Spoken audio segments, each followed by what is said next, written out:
Jusqu'ici, nous étions encore des êtres humains, nous ne sommes plus rien. Combien sommes-nous? 10 000? 15 000? Il faut recommencer. Encore et encore. Des ans en garde à vous, gelée, tremblante, épuisée. Alors ce projet est dans le cadre d'un projet plus large qui s'appelle Passeurs d'Histoire, qui est initié par les archives de Fécamp. Et donc cette année, nous allons, en visitant Fécamp, parcourir quelques rues, voir les noms de rues qui évoquent la Seconde Guerre mondiale, donc à travers des portraits de personnes illustres ou moins. La librairie Le Chapitre nous a annoncé qu'elle accueillait cet après-midi Ginette Kolinka, et on a sauté sur l'occasion, on s'est dit il faut absolument qu'elle vienne au lycée, il faut qu'elle témoigne de son histoire. Donc depuis 15 jours, nous lisons le roman avec ma classe de CAP Cuisine. On parcourt le roman, on a choisi quelques extraits. Moi-même, je le raconte, je le vois et je me dis, ce n'est pas possible d'avoir survécu à ça. Je vois et je sens. Mais vous, qu'est-ce que vous voyez? Elle nous répète, tous ceux qui sont montés dans les camions sont allés dans les chambres à gaz. Ils ont été assassinés et leurs corps brûlés. Je ne les crois pas, mais je sais. Je ne pense plus qu'à ça.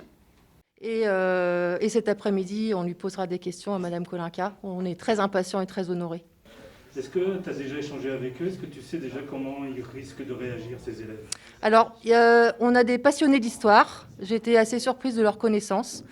Et donc, il y a eu beaucoup d'échanges à travers ça. Il y a eu beaucoup d'incrédulité, parce que c'est impossible de croire ça. D'ailleurs, elle termine son roman par, je cite, « J'espère que vous ne pensez pas que j'ai exagéré ». Et quand j'ai lu cette phrase, je me suis dit, c'est notre devoir de mémoire. Il est vraiment important, à l'école notamment, de parler de la grande histoire et des heures sombres qu'elle a traversées. Donc, je pense qu'ils ont posé des questions, ils vont poser avec leur naturel. Moi, je cadre derrière, bien sûr, mais je pense qu'ils sont tous impatients, un peu impressionnés aussi. Et aussi, dans la classe, il y a des élèves qui ont entendu parler, mais ça ne leur parle pas vraiment. Donc, je pense que c'était vraiment important qu'ils la voient. Et les ordres arrivent. Déshabillez-vous. Pour moi, ça, c'est le début du calvaire. Déshabillez-vous. Bon, on enlève le manteau, on enlève la veste, le pull, la jupe, la robe. On est en culotte et en soutien-gorge. Ça suffit. Non, ça ne suffit pas. Ils veulent que l'on soit nu complètement. Et je peux vous garantir que ce qu'ils veulent, c'est nous déshumaniser, et c'est vraiment quelque chose d'exact.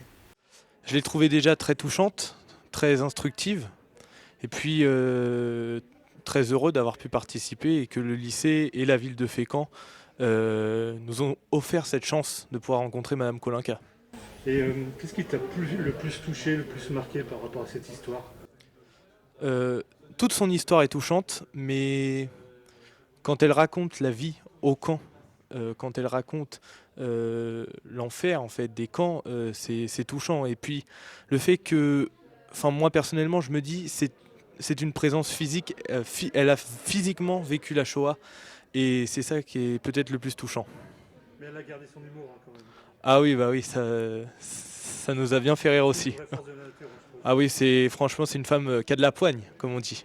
N'oubliez pas que maintenant, j'ai parlé aujourd'hui, je raconte mon histoire, mais maintenant, vous l'avez écouté, et vous, je vous demande à vous tous d'être passeurs de mémoire, pour que vous êtes déjà d'en parler à vos familles, à vos amis, et puis plus tard, quand vous serez à votre tour des parents, d'en parler à vos enfants et tout. Et je vous demande aussi, si vous entendez des gens dire les Juifs, les musulmans, les Chinois, demandez-leur pourquoi ils disent ça.